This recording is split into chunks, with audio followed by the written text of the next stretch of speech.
Hi, and welcome to another episode of Marie's Bundesliga Minutes. Today, we just had Boxing Day behind us and Christmas, and we're here to really take in German, we say Revue passieren, which I really like, um, 2021 and what it meant for not only the Bundesliga, but for German football. We had Euros squished into the middle there, and to do all that with me today, I'm really excited to have Billy Andrews. Billy, hi, and welcome for hopping on. Thank you. Yeah, good morning and thank you for having me. Billy, I came across your work because you're behind a very geniusly named football podcast called 50+1. Could you tell us how that came about, how long you've been doing 50+1, and perhaps why you chose that title? Yeah, so during the first lockdown that we all had, when football was completely scrapped and stopped, me and someone I went to uni with, one of my best mates, Lewis, who lives in Germany, we decided that when football started back up, that we'd do something we'd always wanted to do. Like at uni, we spoke about it. When we left, we spoke about it, and it was okay. Let's stop messing around. Let's just get on and do it. And the Bundesliga was the first league to come back. And we had a look round and it was okay, we could do a general football one, we could do a one where we spoke about everything, but we decided to hone in sort of on that niche, and we decided to do a joint Bundesliga and Premier League one. And that's been going for just over 2 years now. And we decided to go with 50+1 because of the ownership rule, which is incredibly nerdy when I say it out loud. But it was something so specific to the Bundesliga. It was like, okay, well, people have asked, what is it? What does it mean? It's like, okay, well, at least people are talking about it. That was kind of the idea, and it's something that, we had a load of ideas and load of names, and they sort of just didn't stick. And now it's just so natural to say, oh, hello and welcome to the 50+1 football podcast, and it just sort of rolls off the tongue for both of us. So yeah, we decided to go with that, and it's just sort of stuck, and we've been doing it for, like I say, just over 2 years now. I love that, and I think it's really smart because, of course, in this year, perhaps more so than even in previous years, the finance behind club ownership and league management came into focus once again through the failed European Super League. And I remember doing a primer on 50+1 around then, so it must have been like April or May, I think, and it was the most viewed video I've ever done for this channel. So it's definitely something that it might sound dry, but I don't think people actually find it dry at all. And maybe to just to put you on the hot seat here, could you briefly explain, like, how would you explain 50+1, the actual rule, to like a mate in the pub, maybe someone who's into sports but not as familiar with like the different ways that different countries run their leagues? Yeah, so it's the ownership model in Germany, and it's sort of there to stop like mass takeovers like the Newcastle one, or like the takeover from Man City and things like that. And it's basically 50+1% of membership in a club has to be owned by the fans or the fan group, things like that. And they all get a vote on everything. They get a say in how the clubs run, which when we had the European Super League, when all that kicked off, it's one of our most listened to episodes where me and Lewis went really deep into it. We didn't talk about anything else for that Yeah. episode. It was just that, because people kept asking us like, well, all these people on Sky and Twitter and BBC Sport, it's like, well, we should have it over here.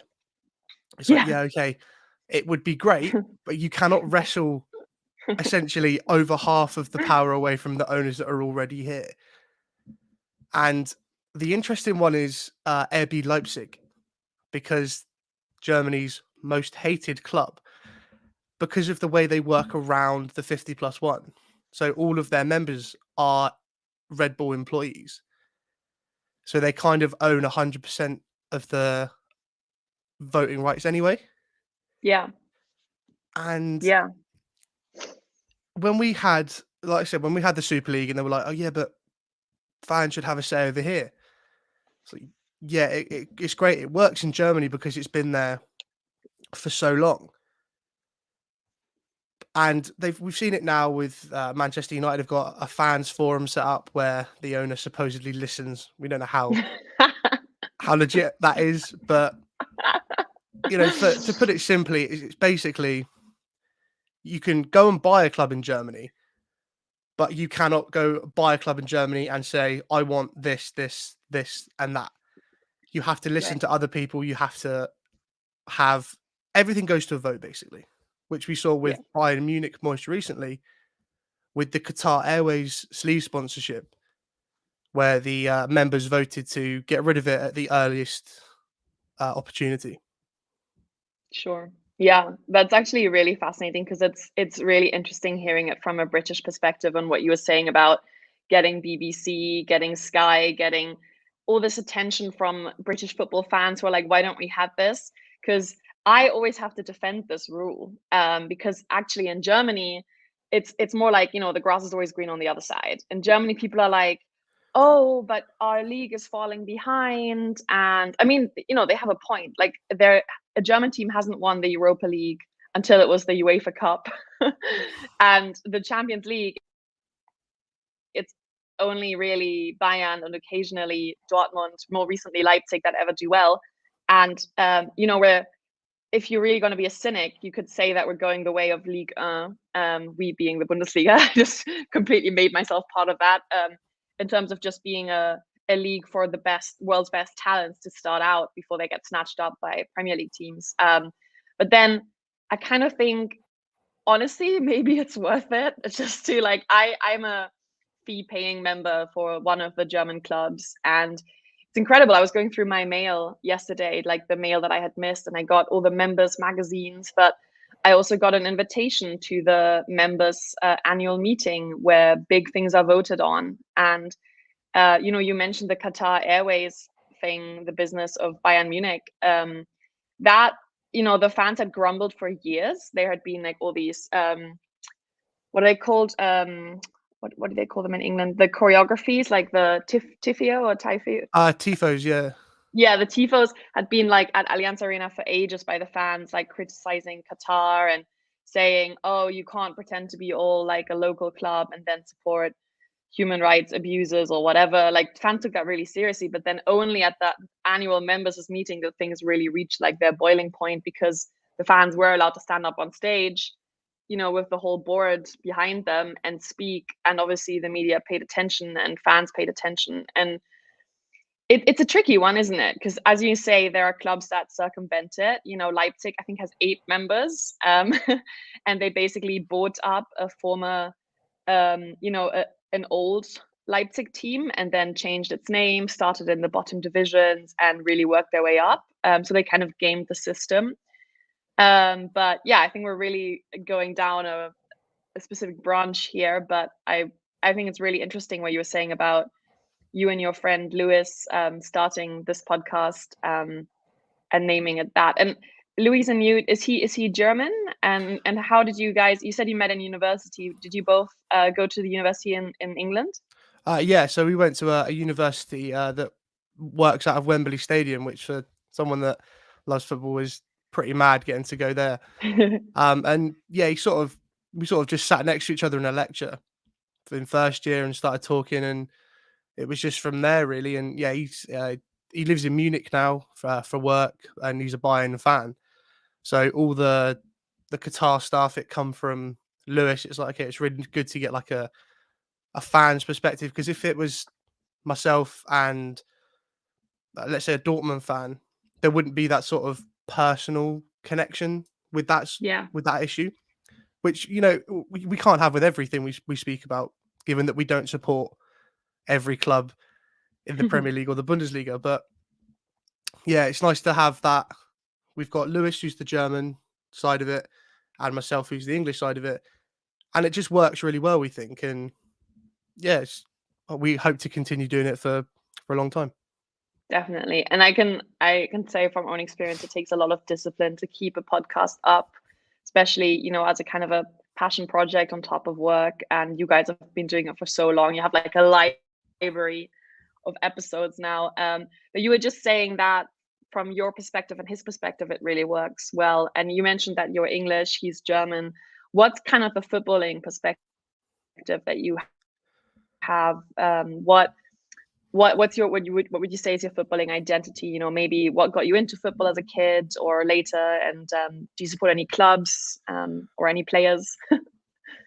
So it started off at obviously as a young age in school. I wasn't massive on football until about the age of like 11 or 12, because it was always, oh, you're not very good, we'll stick you in goal, and it was unenjoyable at lunchtimes and things like that. And then, but I've got one of my aunties who's a massive Manchester United fan, was in love with Robson back in like the 80s. And every Christmas, every birthday, it was have a home shirt, have an away shirt. And it just sort of grew and grew and grew. And I don't know which way, but it's behind me. There's a 2008 Champions Oh, I League see that now. Yeah, I'm just shirt noticing now behind the me, red one. Yeah. which mate got me for Christmas a couple years back. Obsessed with that team, obsessed with that run. So yeah, the English team is United. German, I sort of tend to fritter between. I've got that special Dortmund shirt, the neon 91. Yeah. But through reporting and covering them for the radio or for the Bundesliga, Union Berlin have become a massive favorite. Nice. Just because of the story, like where the stadium is, how the fans built it. And yeah, so it's sort of that playing football, not really, but I can talk about it for days, and there's so much like niche information up in my head that most people would have no use for ever. And it's nice to have some outlet to use it. And I just love it. Definitely. I always think I'm really glad that you answered that so well, because I often think, rather than asking, what's your team, it's much more interesting to like ask people like why or how that came about, because everyone has some really unique story, like you with your auntie and the Christmas gifts, and then learning about Union Berlin, and yeah, it's really special. And I think it tells you much more about the person, because if you just ask someone what their club is, it might be that you have negative feelings towards that club for whatever reason, and then it might shape your opinion of the person. But if you actually ask, like, how did that come about, it's really interesting. Like, for example, growing up, had really negative feelings about Bayern Munich, because I grew up in Germany, and they were like, either you hated them or you were a Bayern fan. And so I was always like, oh, it's just like bandwagon fans, and oh, you have like, if they're not up by 2-0 till half time, then they're sad. And I just thought they were like terrible fans. And then I moved to Munich, and I met like Bavarians and locals, and you just, it's really emotional to a lot of people. And, you hear these other reasons why people are fans, and it's just tells you so much more about like who these people are and how they relate to the sport. Yeah, like Lewis is a Bayern fan, but he's like fourth generation Bayern Munich fan. And it's, I went and stayed with him and his dad, and I think it was Mainz about 3 seasons ago now. And they went 1-0 down to Mainz. Bearing in mind they won this game like 6-1. Yeah, I remember this game. Because I have a friend who's a Mainz fan. I've never seen two people so angry. It's like, it's that deep-rooted emotional connection. Like, yeah, there's an arrogance that comes with it because they are so good. Like, we shouldn't be 1-0 down to Mainz. But it was like they'd been relegated at half time. It was like, we're 1-0 down to Mainz. It's like, oh my God. I'm sat there terrified. I thought I was going to get kicked out of the house. Yeah, no, I just remember when I was little, the first time you lose a bit of innocence when you're a football fan, because you come into it like so pure, like, oh, these players love my club. And then the first time they go to like Manchester United or Real Madrid or Bayern, you're just like, the world is a terrible place. Yeah, Carlos Tevez ingrained that in me at a very early age. It's like, oh no, he's gone to play for Manchester City and he now absolutely hates us. Yeah. It's like, oh, never fall in love with a lone player. Exactly.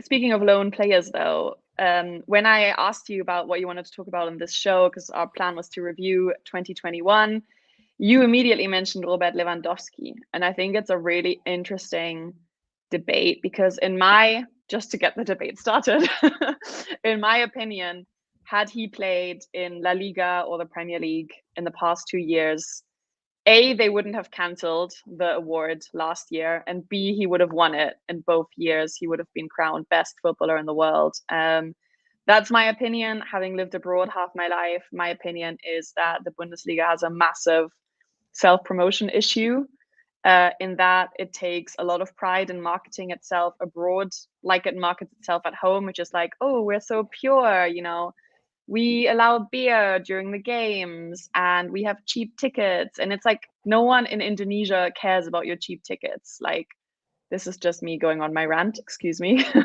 But I think there are way better ways to advertise, in my opinion, a really, really attractive league than to go the whole snobby, like, we're football as it's meant to be route. And I've lived abroad in Asia, in the Middle East, in North America. And I just always see that it's really easy to watch any Premier League game. It's quite easy to watch most of the Spanish games. And until a few years ago, it was easier to watch the Italian games and the French games than it is to watch Bundesliga matches. And I honestly think that partly these individual awards are popularity contests, especially when players and captains and coaches are involved in the voting.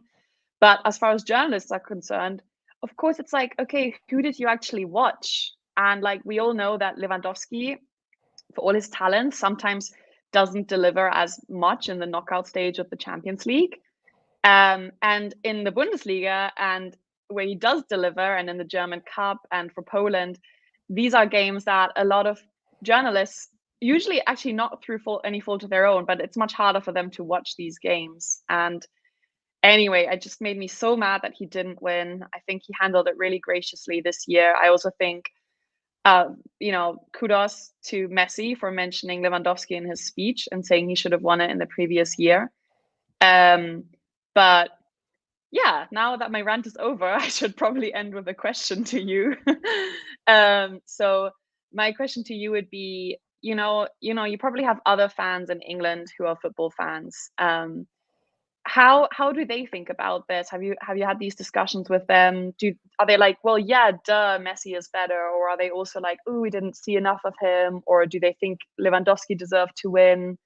Maybe share your perspective on that. So yeah, I think you've hit the nail on the head with that one. I think talking to people that don't watch the ungodly amount of German football that I do some days.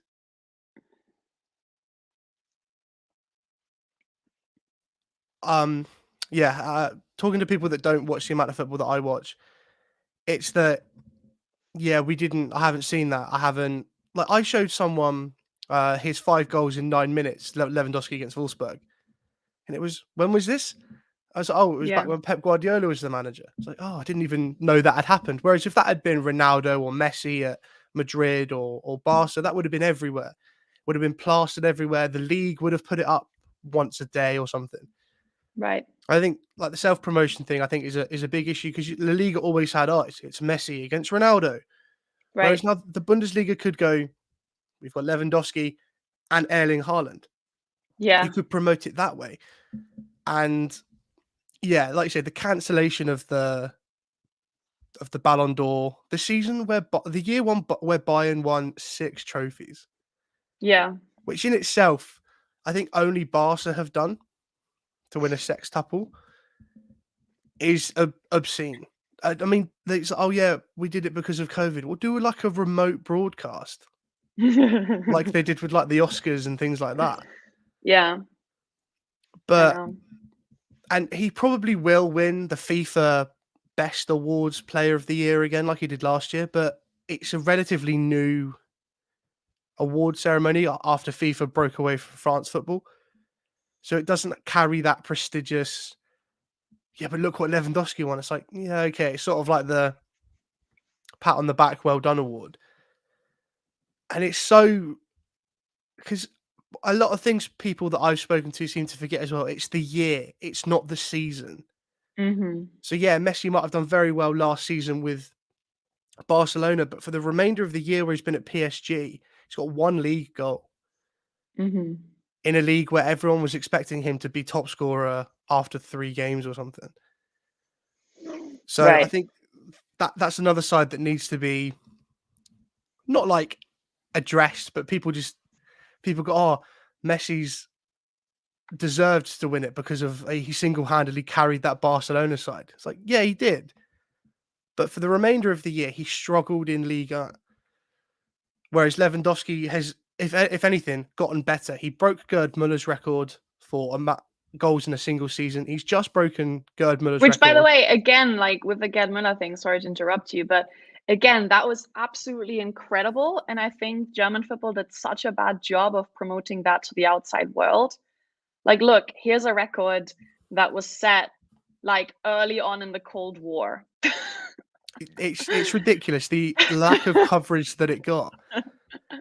And to score like 40, was it 42, 43 goals in a single season? I think he scored 41, but only because he was injured. Like for the last month of Lewandowski, the guy who was never ever injured, who has like the super body, he was out for a month in the crucial phase of last season. And so he missed 4 Bundesliga games or something. And then he still broke it when he came back. Yeah, and the season before, he got injured again. I think he missed 3 or 4 or something. He nearly broke it again. He got like 39. So yeah, he's just progressively got better with age. Yeah. And I think, Luka Modric won the Ballon d'Or for arguably less. So it would just be a shame if he wasn't recognised with that award. But I don't think he needs them to be recognised as arguably at the moment the best number 9 in world football. Yeah, I would say to his credit, he doesn't need it anymore. He used to need it. Like he used to need that validation. And to be fair, like that's what a good striker is. A good striker is egotistical, is not going to pass, is not going to square the ball to another player in front of goal, but it's going to shoot. It's not going to have second thoughts. And Lewandowski embodies all of those qualities. He's selfish and he's clinical in front of goal.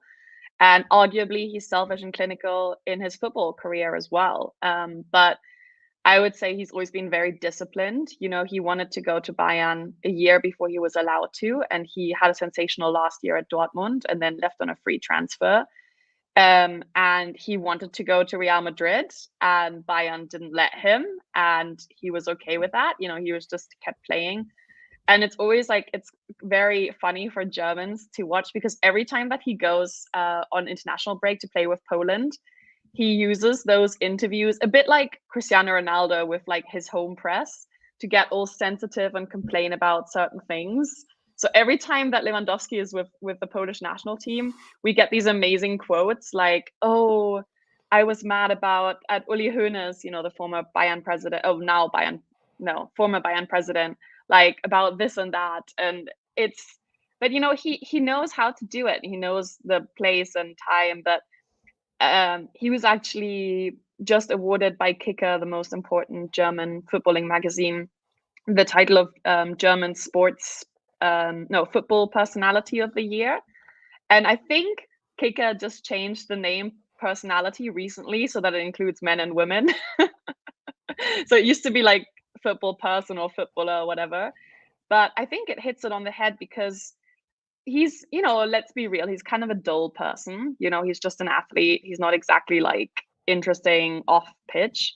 But I think in his own way, the like grace in which he's handled himself this year and the loyalty he's shown towards Bayern Munich and the Bundesliga, even now that it's pretty obvious that he could score 100 goals and he still wouldn't get that international recognition, I think that makes him deserving of that type of title.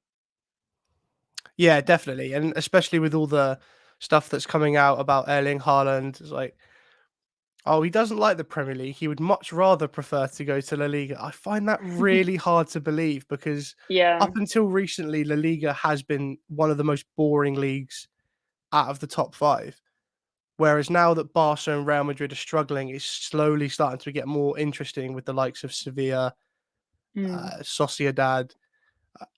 even Real Betis are doing relatively well. But you know, like you said earlier, like a lot of players see it as a step up league. Like they'll gain experience. Jaden Sancho, for example, would be like a prime one. Yeah, Like left for Man sure. City, was this ridiculous like wonder kid, a star boy for Borussia Dortmund. Got his move to United, not quite settled yet, but I think that's probably the circumstances around the club, not Sancho. Whereas Lewandowski could quite easily have gone the same route, joined Dortmund, done really well, gone to Real Madrid, or I think he was linked with Arsenal and Chelsea at the time when he moved to Bayern. But he's not. He's gone to Bayern. He's broken 2 records that I don't think people thought would ever be broken in Gerd Muller's goals in a calendar year and goals in a season. And I genuinely wouldn't be surprised if he stayed there either until he retired or moved back to Poland or something like that. Yeah, I think he was at Legia Warsaw. That would be quite nice if he went back there, I guess. But you touched on something, I think, could you, because you have this unique English and German perspective, could you talk a little bit about Jaden Sancho, perhaps for Bundesliga fans who miss him or don't really understand how he hasn't yet exploded in the Premier League? I actually watched the end of the Manchester United versus Newcastle game, and I saw some mixed opinions, and I have to say, like off the bat, that I'm a massive Jaden Sancho fanboy and fangirl and supporter. But I thought he looked very unfortunate since he came on. I've seen mixed views of this. I've seen people saying he was lively, but I thought his positioning was poor, his touch and his passing was poor. I think you can't fault him for effort, but he looked like a guy who they just shoved on the pitch like an 18-year-old from the academy, in my opinion. And I don't know what it is, if it's tactics or lack of confidence, or if it's literally just my very biased take on what I saw. But you know, you said you grew up a United fan and you like the Premier League and the Bundesliga. Can you give us a little update on how Jaden Sancho is doing at United? So I think again you were spot on with it when you said confidence and tactics. You know, it's he hasn't hit the ground running like I think a lot of people expected him to, which again might be a little bit unfair of them to assume that he's gonna, you know, be this again like a Ronaldo type to come on and get all the assists, score all the goals. But 2 years, 2 transfer windows, United wanted him. You know, it didn't happen the first one because they wouldn't pay what Dortmund wanted. Yeah. They got him in the second window. You know, Ole Gunnar Solskjaer really wanted him, really wanted the player. And then Ole obviously got the sack and we brought in Ralf Rangnick. And one of my opinions when Rangnick was brought in was the pressing style he should be perfectly suited for, having played similarly at Dortmund. But for whatever reason, he either doesn't start or he'll play 60 minutes and then come off for someone like Lingard or Greenwood. And it's a far cry watching what I've watched this season from the player that I fell in love with at Dortmund. You know, the dynamic, I use it in the Eden Hazard, Mo Salah debate. Mohamed Salah is fantastic. He is incredible. He's got better stats than Eden Hazard. But there was something about watching Eden Hazard in his prime at Chelsea. It was like an unspeakable, an unknown quality, which is that similar thing that I got from watching Jaden Sancho in full flow for Dortmund. And people are like, oh yeah, but he got like 20 goals and 20 assists that last season. It's like, yeah, but for the first half of that last season at Dortmund, he didn't score. Yeah, true. So, and I saw a tweet yesterday after the Newcastle game. It's like, oh, Jaden Sancho doesn't have long left at this level. It's like, mate, this is his first half season in a different league.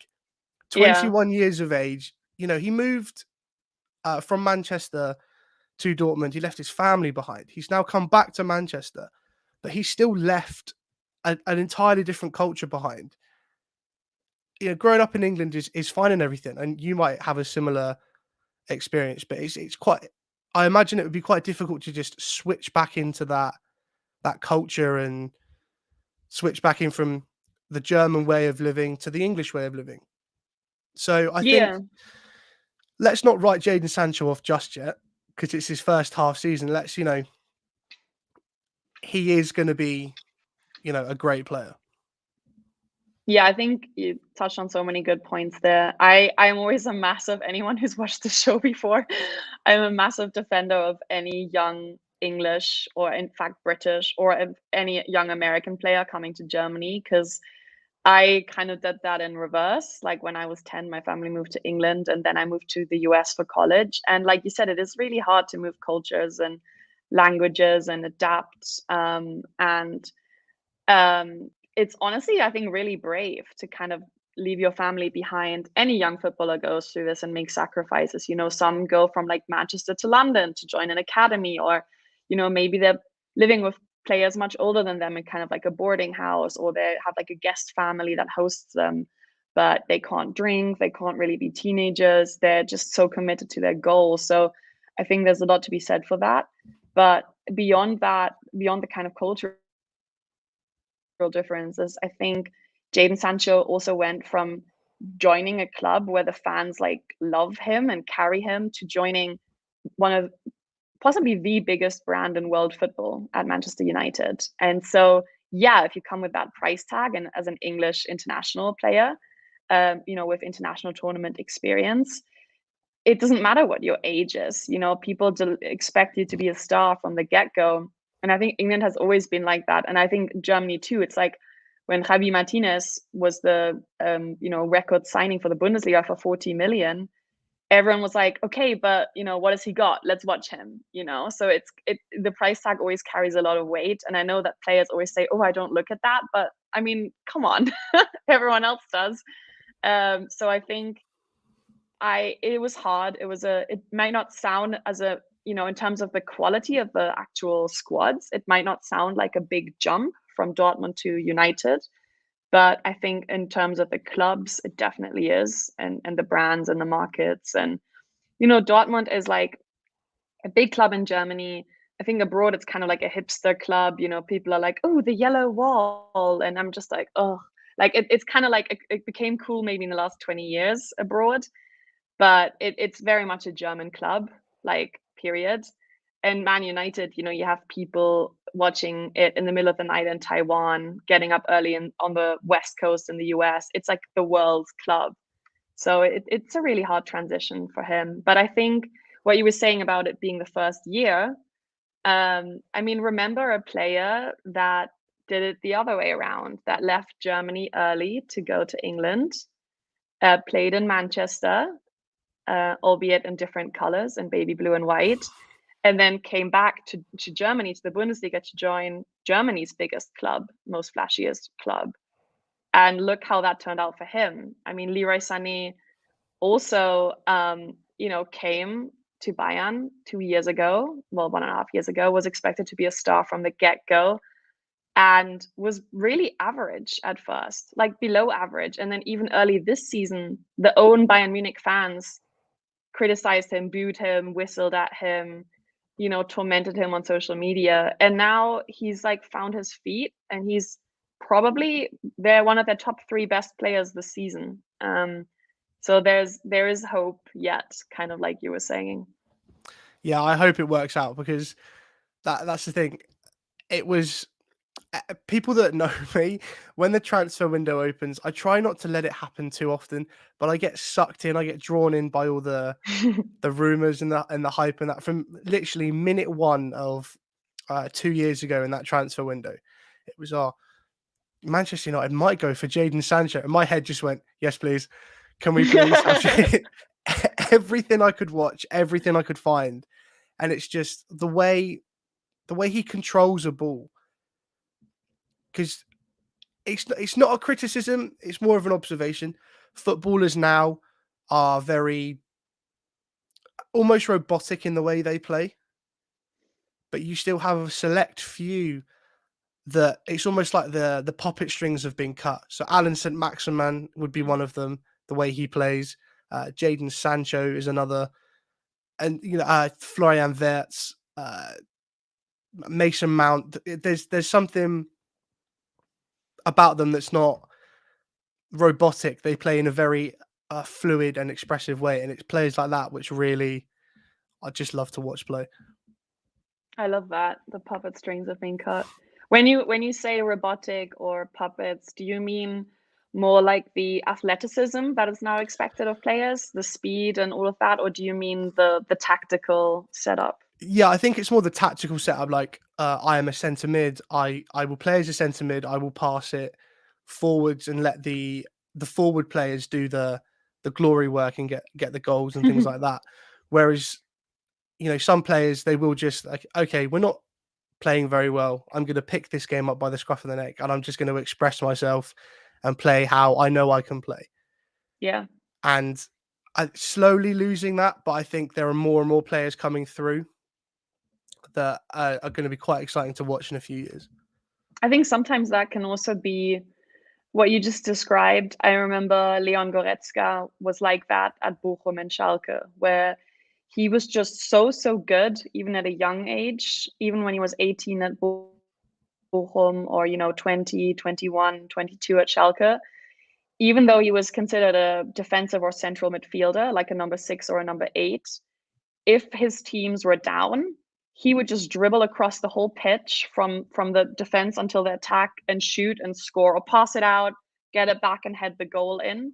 Weston McKennie showed some of that as well when he was in Germany. They're just players who are so confident in their own abilities that it doesn't matter what position you put them in as a coach. They're gonna go wherever they're needed on the pitch and do their work. And I think, like you were saying, for some of these tactical mastermind coaches, it might be a nightmare because they're not. I mean, Joshua Kimmich has done this at times. When Bayern is behind in important games, he joins the attack. He either drifts out towards the right, where he used to play on the right wing, like right wing back, because there he has a bigger chance of providing assists than from central midfield, or he tries to shoot from distance.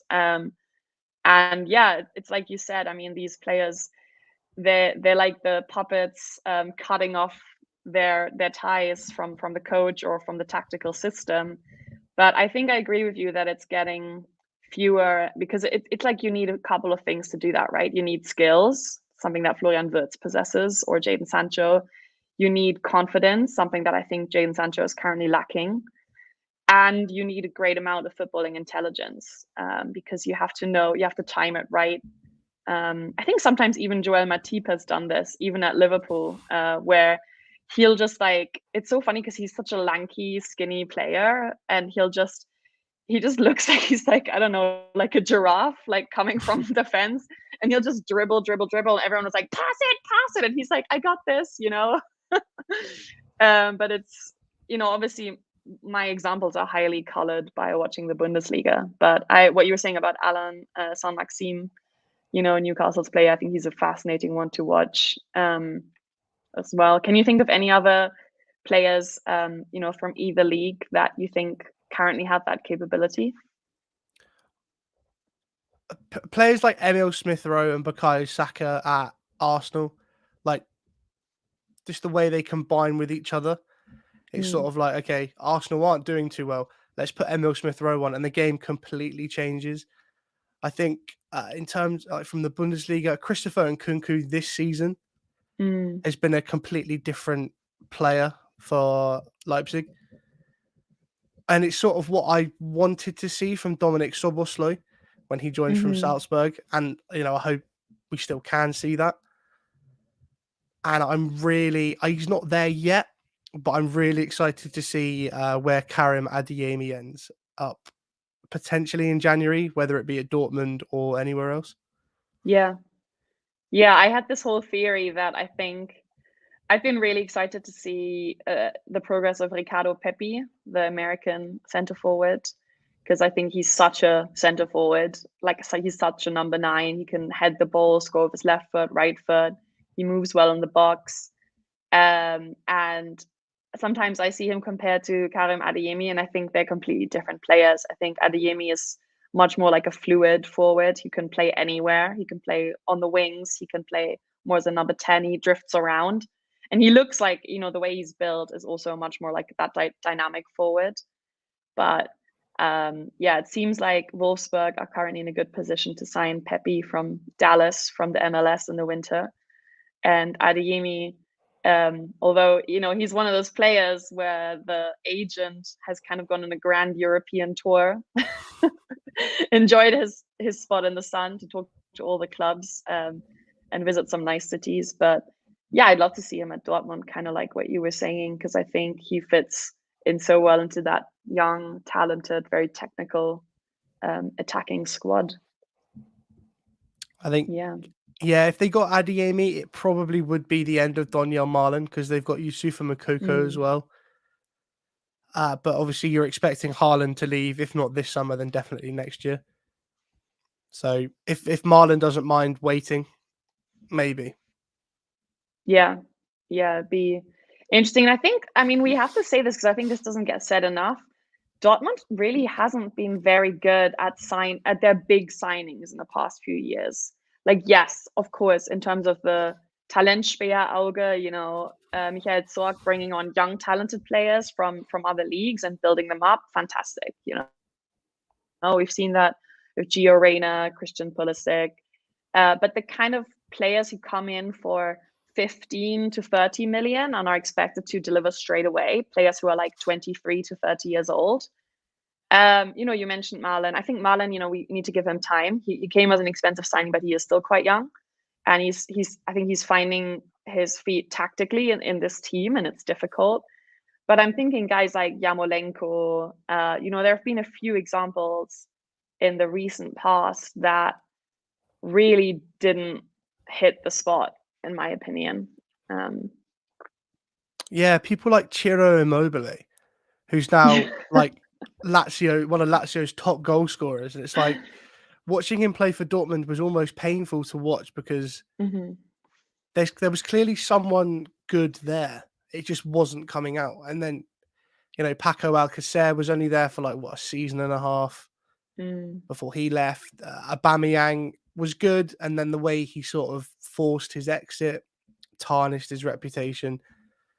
They haven't had much luck with strikers, Dortmund, until they signed Erling Haaland. Right. I think with Aubameyang, I don't know why this happens in football, that these players do really dirty things. Also, Ousmane Dembélé, the way he forced his Dortmund exit. And then wherever they end up, the fans celebrate them. Like, oh, we have our savior. It's like, how do you not see already the problems with this player? Now, 2 or 3 years later, Arsenal is finding out what the problems with Aubameyang are.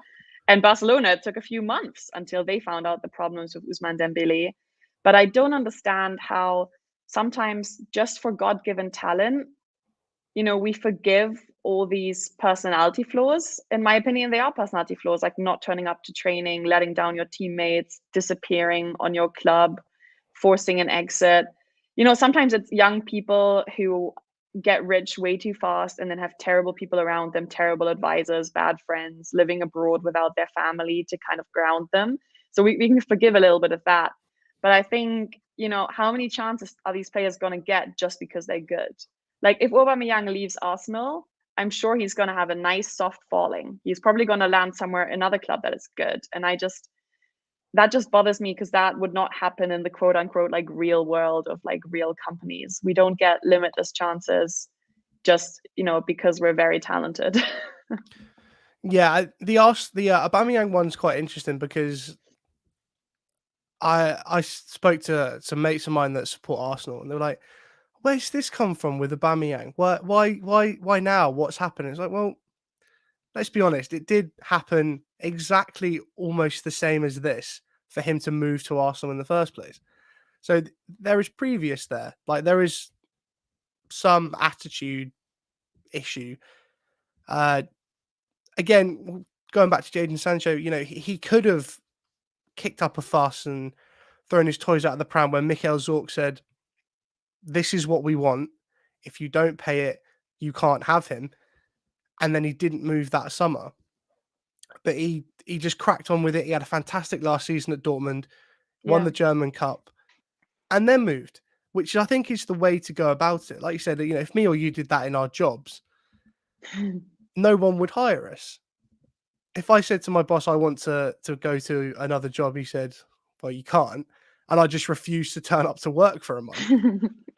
No one else would hire me because I've got previous of doing that. So, yeah. But even if Aubameyang, I've seen Barcelona thrown around with Aubameyang. If he goes to Barcelona, it's going to be exactly the same because they're in complete disarray. He will just kick up a fuss again. Barcelona, I'm sorry, but like what has happened to that club? They're just, when I was little, they were like the inspiring club that everyone wanted to be a part of, everyone wanted a piece of, everyone wanted a jersey, everyone wanted to watch every game. It was such a beautiful narrative of playing for your hometown club from Catalonia, or, joining the academy as a young lad and making it all the way to the top, or as a young woman. They have a really good women's team now. But bloody hell, they just have a track record of signing all the dickheads, like, to be blunt, and then they're surprised. And it's like, then they way overpay their squad, and they've had a pretty bad squad overall for the past 5 years, just, completely saved by Lionel Messi many a season. But I don't know, I can't think of many likable players there. I mean, I really like De Jong, of course. I think he's a brilliant player and a good guy. But, like, how are they surprised that when they keep signing players from like the Chinese league, mercenary players, and then paying them 11 million euros a season? Like, sorry, that's very unrelated to Marie's Bundesliga minutes. I think the interesting one there is Marc-Andre ter Stegen, who obviously left Gladbach to go to Barca, and it was almost that sort of, okay, I'm going to try and go toe-to-toe with Manuel Neuer for that number one spot for Germany. If he plays for an elite club, I have to play for an elite club. I'm not going to get in Bayern's team because Neuer's there, so I'm going to go to Barcelona. And they won a tremendous amount with ter Stegen in goal. And it still never really happened for him. And obviously Neuer keeps going and going and going. And I've said this to Lewis, when he retires, they are going to have the shock of their life because it's very difficult to find another goalkeeper anywhere near as good as Manuel Neuer. They've got Alex Nubel, who's out on loan. You're a Schalke fan. You know Alex Nubel, and he's good, but he's not Neuer level, and I don't think he ever will be. Yeah, I think with Neuer, he's the type of goalkeeper. If you're like a Cavani, a Haaland, a Lewandowski playing for Poland, perhaps. If you're a Griezmann, if you're a Luis Suarez, if you're a cold-blooded killer in front of goal, if you're running towards Manuel Neuer and he's making himself big and coming out towards you, you're a little bit scared. And, you might make eye contact. Like if you're going to take a penalty and Manuel Neuer does his thing on the line, you're like, bloody hell, that's Manuel Neuer. That gets you another like 20% out of a game easily. Just the fact, and even for the defenders, like throw in a young defender. Bayern right now has a really big volume of talented young defenders. People that we forget are young because they're so good, like Upamecano or Davies, or they signed Omar Richards from Reading? Yeah, from Reading. Yeah, they have really, and he's done a decent job this season whenever he's come on. They've got some really good. Pavard is still pretty young. I think he's like 25, which is, a good age for a footballer, but still young for like a defender. And Niklas Süle is the same age, like 25 or 26. And they know that they've got this absolute god behind them who, even say Manuel Neuer has a day where he's not as jumpy and athletic and his reflexes aren't as good, he still has that persona of projecting like, I am Manuel Neuer. And that takes so much time and so much success to build up. And I think footballers know that between themselves. Like I read some interesting quotes about when Thiago first joined Bayern. Thiago, from when he joined from Barcelona, he just won the under-21 Euros of Spain. This was like in 2013, and he joined Bayern. And you have these. Thiago is like a player's player. He's not in Germany. He was never beloved by the media, by the German media, which I thought was completely unfair because they always want some like red-faced, blue-eyed person who screams in midfield, and then they say, "This is our leader," And Thiago wasn't that. But all the players were like, the day he picked up the ball and started dribbling and training and doing these passes, they were like, "This is someone who can really play." And I think Manuel Neuer is that type of player who, whenever you interview anyone, if you interview even other goalkeepers like Iker Casillas or Thibaut Courtois, David De Gea, it's like they have respect for him because of what he's done in the game.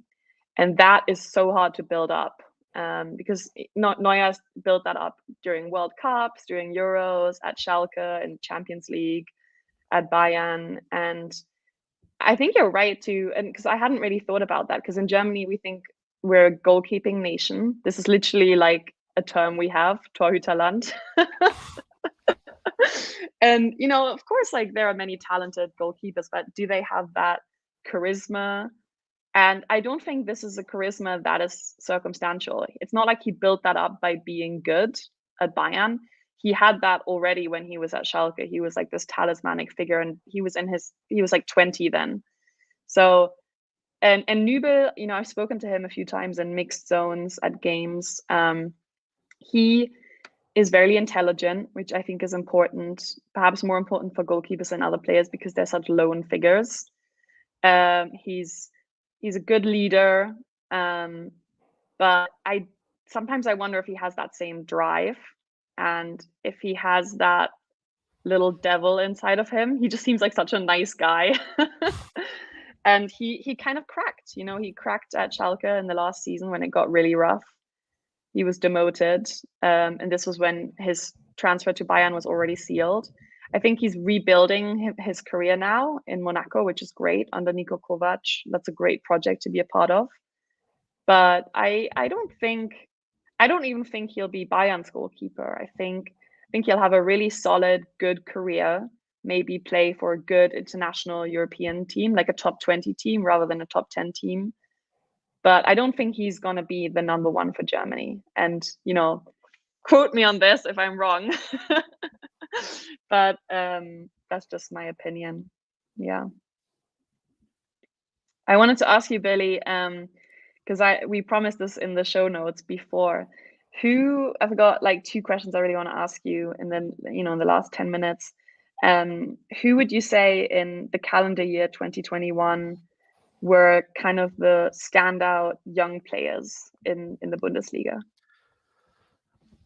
Florian Wirtz has to be my number one, like the standout youngster, because obviously when Leverkusen lost Kai Havertz to Chelsea, there was this massive, who's going to be the talisman now? And Wirtz from appearance number one, granted they lost it was like 5-2 to Bayern Munich or something, but he scored a great goal. And the partnership he has with Patrick Schick, who just picked up from his incredible Euros and just gone up another level, they're fantastic to watch. I love watching them. I think Jude Bellingham as well.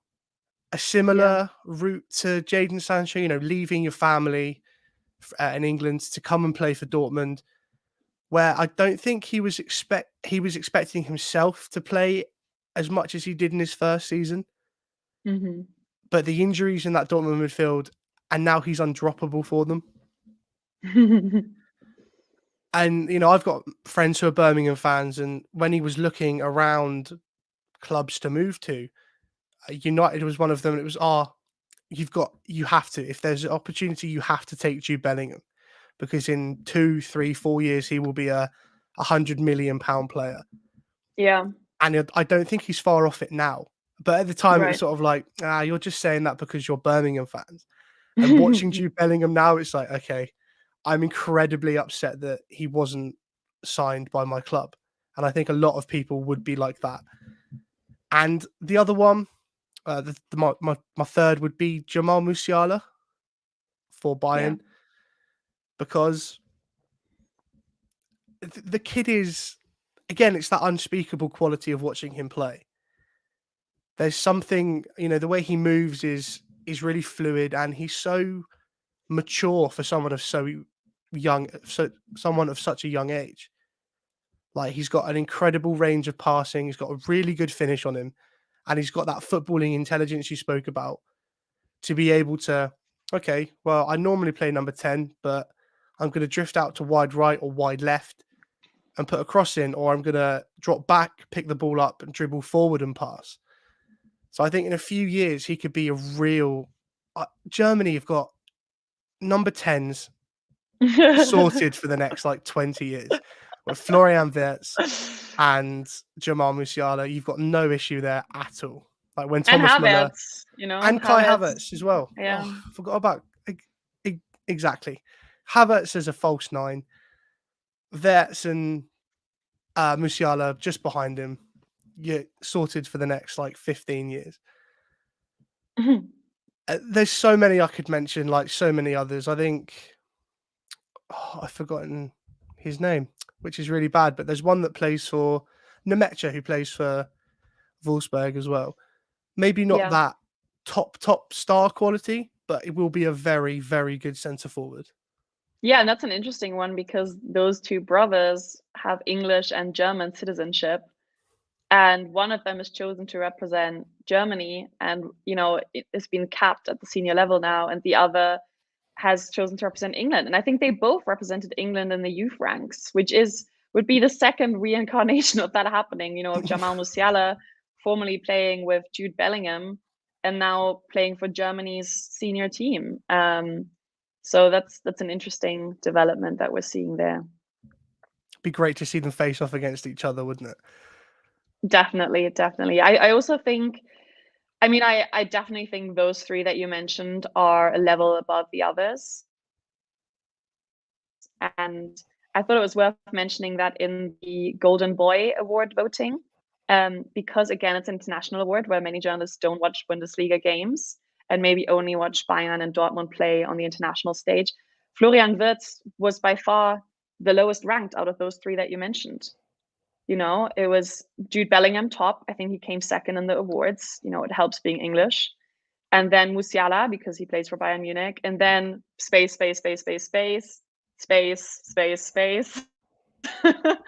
Florian Wirtz. And again, people are now paying attention because apparently now Chelsea, United are interested in him. And he's just known as the new Kai Havertz. He isn't known on any of his own terms. And it's such a shame because I think, ignore him at your own peril. Like if you watch him now, I always think there's something to be said for watching players play so raw at this stage before, like you said, before they have coaches tell them what to do. Watch players when they're 18, 19 and just play like how they played when they were young. It's like a beautiful thing. And that's what Wirtz has been doing this season and last season. Yeah, definitely. He's fantastic to watch. I love watching Florian Wirtz play football. Yeah. I think generally Leverkusen right now is very entertaining with, they've got Tapsoba in defense, Bakker at wing back, then Frimpong at wing back, who might be one of the most talented ones, Edmund Frimpong. And then they've got Moussa Diaby, who I think is also destined for a top 10 European club, and Patrick Schick, who is just like a goal machine. And he's only 25, which is quite young for center forward. Not sexy enough to be super young, but definitely young enough to earn a big money move to a top club at some point. And yeah, I think they've been, of course, my team got relegated. So this season, in some ways, has always almost been liberalizing in the sense that now I can watch games I want to watch instead of having to suffer through games. So I've actually ended up watching Leverkusen a lot of the time because they are just so fun to watch, their attacking style of play. Yeah, there's the project at Leverkusen is fantastic, and I hope they go really far as well in the Europa League. It would be great to see them get to a semi-final or even the final, I think. Definitely. Yeah, and the Europa League this season is so fun. Like the clubs that are represented there, it's like Champions League 10 years ago. It's basically Especially now Champions League, like minus all the oligarch clubs. it'd be interesting to see how Barcelona fare as well, whether they actually bother to play teams in the Europa League. Totally. I think they will, because I think Spanish teams take that competition really seriously, and I think a lot of the players on Barca's team, they're probably disillusioned right now because they're like, we joined one of the biggest clubs in the world, and what are we doing here? But everyone loves that glamour of international games, you know, under the floodlights, late at night during the week. And yeah, it's a different competition, but I think especially when you visit these famous European cities, play in these big stadiums, I think that will really lift them up. And Barca has many players who came from other leagues where the Europa League was a bigger deal, you know. So, you know, players that came from Ligue 1, from La Liga, from Germany, like you said, with Ter Stegen. So I think I agree. I think that could be really fun to watch how they fare. And yeah, I guess my last question would be, because I promised this in one of the show titles. So for anyone who tuned in for that reason, thanks for your 1 hour patience. Do you think there are any coaches in the German league, in the Bundesliga, who have the potential to coach in the Premier League a few years from now? I think the one that screams, there's two like major ones that scream out to me. One would be Julian Nagelsmann, for obvious reasons. If he ever leaves Bayern, I think, as much as I'd love him at my club, I think Manchester City would probably be a destination for Nagelsmann. It's a club that, it's a size that fits him well. It's going from Bayern to City wouldn't phase him, I don't think. You know, he's fantastically tactically minded as well. And, you know, everyone's seen the pictures from the training sessions when he was at Hoffenheim and at Leipzig with the big screen. And I'm going to point with a laser pen and we're going to draw on it and we're all going to stand outside and look at how we can improve. The other one would be Bo Svensson. And I was talking to a brother of a friend of mine who works for a Premier League club. When he first moved to Mainz, there was a message: keep an eye on Bo Svensson, because he could potentially be one of the, you know, hottest properties in management in a few years. I want to avoid the hype of Christian Streich. Yeah, okay. He's having a fantastic season with Freiburg. Let's take nothing away from that. Can you imagine him in England? That would be hilarious. But I think if someone was to go for Christian Streich, they'd hit reality very quickly. He's a very good coach, very capable coach. But I don't think the Premier League is a destination for him. But definitely Bo Svensson from Mainz and Julian Nagelsmann from Bayern, because we've got Ralf Rangnick now, Thomas Tuchel, Jurgen Klopp, Ralf Hasenhüttl. We had Daniel Farke at one point. You know, they all come over, and I'll be honest, they're a breath of fresh air most of the time. You know, when Jurgen Klopp came to Liverpool, he was sort of like the cool uncle that we very rarely got to see. It was only really during Champions League matches that we got to experience Jurgen Klopp in full flow. And when he joined Liverpool, it was, I really like Jurgen Klopp, but I'm going to have to, you know, pretend I really don't like him because he's now the manager of Liverpool.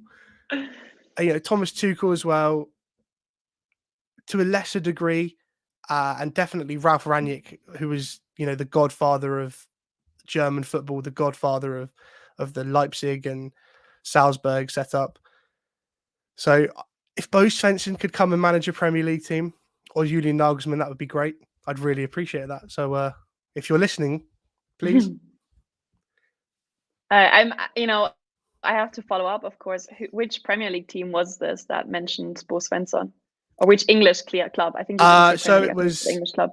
It was someone from Brighton, but I don't think Brighton were the club that were looking. I think maybe like an Everton, or like an upper mid-table side to begin with, and then potentially if he does as good there as it has with Mainz, then you potentially look at like maybe an Arsenal or someone like that. Definitely. Yeah, I'm worried about Arsenal. I think I have been for a while because when I moved to England, it was 2003 and 4, and they were like the club along with Man United. And I think they had been for a while. They have such an illustrious history. They always had some excellent players. They had Highbury. They were, they have a massive fan community, not only in England, but also abroad. And they just seem to be sliding. And of course, this is a bad time to say this because they've had such a good run lately. And, kudos to them and to that team and to that coach who I had kind of written off. I really liked him at City. I liked him at the beginning of Arsenal, and then I had kind of written Arteta off. But well done to that group of individuals. But I think the club as a whole, the way it's run with by Kroenke and the American owners, I think there's a lack of love for a really big club in European football, and I just hope that maybe the next 10 years are better than the last for Arsenal. Yeah, I think American owners and Premier League clubs don't really go very well together. We've seen that at United. We see it at Arsenal. The CEO of Spotify was the man thrown around to be the savior of Arsenal, and they're doing really well. The academy at Arsenal is fantastic. Emil Smith-Rowe, Bukayo Saka. They've got Florian Balogun, who is coming through. Eddie Nketiah, even if he is supposed to be leaving, is still actually a fantastic player. Who, sorry? Yeah, so Reese Nelson. I think Reese Nelson, he's either on loan or has left, because he did have that fantastic season in the Bundesliga, Reese Nelson. Yeah. So, they've got such a plethora of talent. It's just getting the buy-ins right. Let's not go for players with attitude problems like Aubameyang or Granit Xhaka. Let's go for almost like a cultural reset, maybe at Arsenal. But right, they're a club that would benefit immensely from having someone like Jude Bellingham. Can you imagine that? Like his personality and intelligence on and off the court. I think that would be really interesting. It would be. Jude Bellingham as a player would be fantastic for any club, I think. Yeah. Like he's mature beyond his years, like for someone of that age. And if we ignore the outburst after the Klassiker game where he essentially accused the referee of match fixing, I think that was probably the only lapse in judgment, sort of a naivety about Jude Bellingham where, okay, yeah, you play for one of the biggest teams in Germany, one of the biggest teams in the world. You can't just say that. I think that's a naivety, but we'll move past that. We'll not let that tarnish anything about Jude Bellingham. Yeah, and I was one of the people that, of course, defended him because he should not have said it. But I think overall it was handled really well. He got a slap on the wrist. He got, I think, a huge fine, like 50,000 or something. But there was talk about him being banned for 5 matches. I think even Oliver Kahn was calling for that. Of course, super unselfishly, the president of Bayern Munich was calling for Dortmund's second most important player to be banned. I was like, like, why is this even getting attention? But yeah, like that got the emotions fizzled up to the top on the internet that day. Yeah. Billy, thank you so much. This has been really fun. I think this is the longest episode on record. So thank you very much for having me. It's been great. Awesome. And I always end, recently I've been ending on a fun question. Is there a footballing movie or a TV show or book, something that you would recommend to our watchers and listeners? Something that you really liked?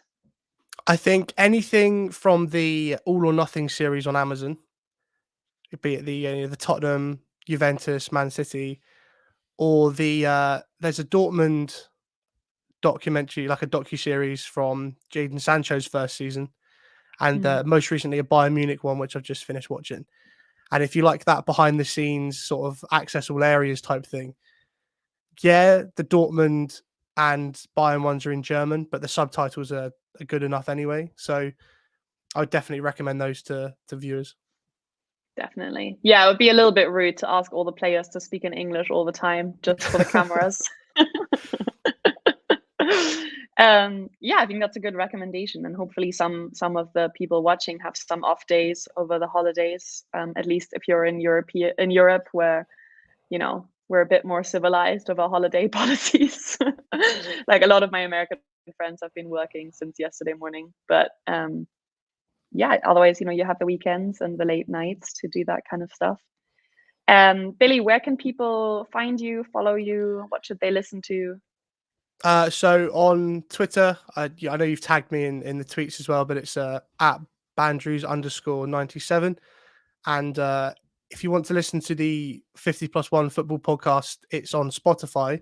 So if you just search for 50+1 football podcast, or you can find us on Insta and Twitter at AT Sports News, capital A, capital T, Sports News, all one word. It's the symbol, which is the A and the T mixed together. So we look forward to having you around. Nice. Awesome. Well, yeah, have a great day. And you too. As Schalke fans would say, Glück auf. Thank you very much for having me. All right. Bye-bye.